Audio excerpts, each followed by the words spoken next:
Alors, louange à Dieu, le Tout-Puissant, et que son salut et sa bénédiction soient sur notre prophète Mohammed. Soyez les bienvenus dans une autre leçon de grammaire qui porte sur la voisine de la cause.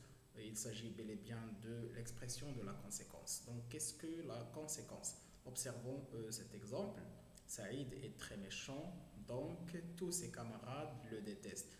Regardez, donc nous avons le fait qui est considéré comme une cause et voici sa conséquence logique et normale. D'accord? Ce n'est pas ce que nous avons vu dans la concession. Non, d'accord? Lorsque nous avons vu qu'un fait introduit alors une conséquence illogique, mais cette fois-ci, bien, comme nous l'avons bien sûr signalé la dernière fois, une action, d'accord, dont la conséquence est une action faite, d'accord, qui est considérée en tant que cause introduit une conséquence normale ou logique. Donc ici nous exprimons la conséquence avec donc, le coordonnant donc. Ça va? Bien, donc je retiens la conséquence est le résultat logique d'une action que nous appelons cause. Voilà. Maintenant nous allons commencer par les subordonnants qui expriment la conséquence. Voici les subordonnants qui expriment la simple conséquence. Ces élèves sont studieux, c'est-à-dire voilà, ils travaillent bien, ces élèves sont studieux, si bien que l'administration les a récompensés, de sorte que l'administration les a récompensés. Ils sont studieux, le résultat, c'est que l'administration leur a donné des récompenses. Alors, passons maintenant aux subordonnants exprimant la conséquence et la manière en même temps. D'accord? Bien, si vous vous souvenez bien, nous avons déjà vu ces trois expressions dans l'expression de but. Hein, d'accord? Et attention, dans le but, ils introduisent le but tout en introduisant également le subjonctif. Mais cette fois-ci, c'est l'indicatif, c'est tout. J'ai soudé la barre de telle façon que la fissure est invisible. J'ai soudé la barre de telle façon, de telle sorte que la fissure était invisible, de telle manière que la fissure était invisible. C'est bon? Bien, maintenant, passons au subordonnant qui exprime une conséquence liée à l'idée d'intensité. D'accord? Cet élève était si intelligent, c'est-à-dire très intelligent, si intelligent qu'il pouvait résoudre n'importe quel exercice. D'accord? Donc, la cause c'est l'intelligence, donc le résultat c'est il pouvait résoudre n'importe quel exercice. Alors, donc même exemple, mais avec une nouvelle expression, cet élève était tellement joue le même rôle que si, tellement intelligent qu'il pouvait résoudre n'importe quel exercice. C'est bon?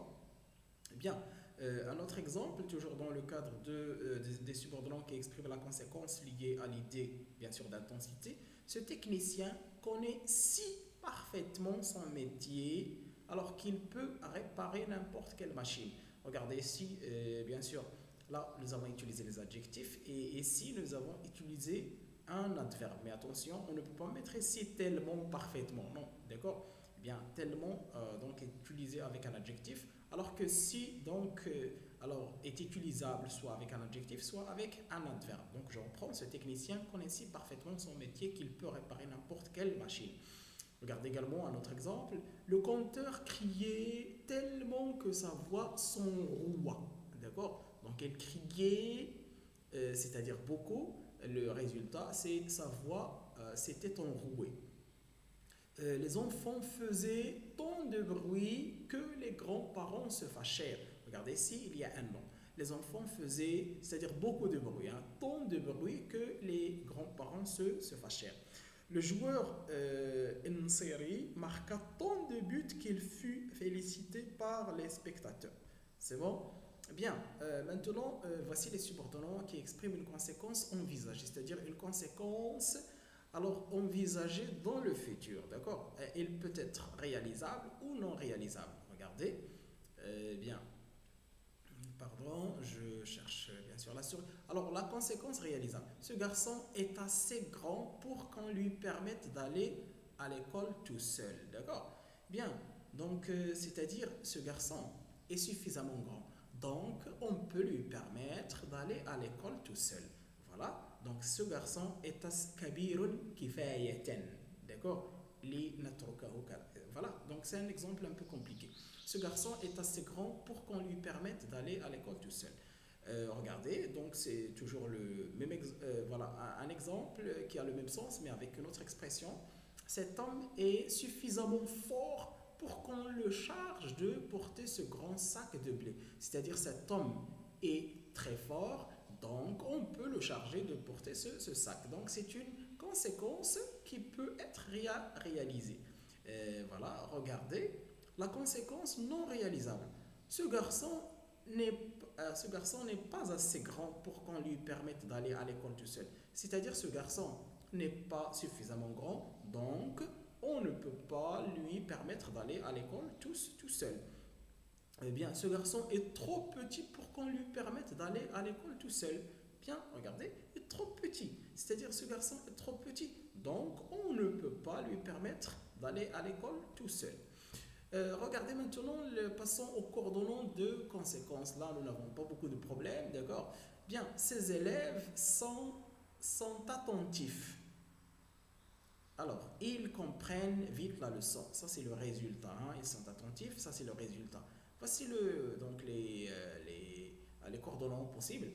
Ces élèves sont attentifs, c'est pourquoi ils comprennent la leçon, vite la leçon. Aussi, ils comprennent vite la leçon. Voilà pourquoi ils comprennent vite la leçon. C'est pour cela qu'ils comprennent vite la leçon. Par conséquent, ils comprennent vite la leçon. En conséquence, ils comprennent vite la leçon. Aussi, alors, donc, ainsi, ils comprennent vite la leçon. Donc, ils sont utilisés de la même façon. Donc, je ne veux pas passer aux petites nuances qui peuvent bien sûr exister entre les expressions. D'accord? Donc, ce n'est pas très primordial. Bien, passons maintenant aux prépositions qui expriment la conséquence. Alors, cette vieille dame était vêtue de manière à ne pas avoir froid. De façon à ne pas avoir froid. D'accord? Alors là, il y a l'odeur de la manière, mais on exprime alors bien évidemment la conséquence. Ce garçon est assez grand pour aller à l'école tout seul. Nous avons déjà vu cet exemple. Cette fois-ci, voilà, regardez, nous n'avons pas dit assez grand pour que, non, assez grand pour plus infinitif. D'accord? Bien, donc ça devient une préposition. Alors ce garçon est assez grand pour aller à l'école tout seul. Alors ce garçon est trop petit pour aller à l'école tout seul. Donc nous tombons dans le tableau noir, donc c'est la fin de cette leçon. Donc j'espère que vous avez bien assimilé bien sûr ce procédé de la conséquence. Donc voilà, voisin de la cause. Voilà, donc je vous souhaite une très bonne journée. Au revoir et merci.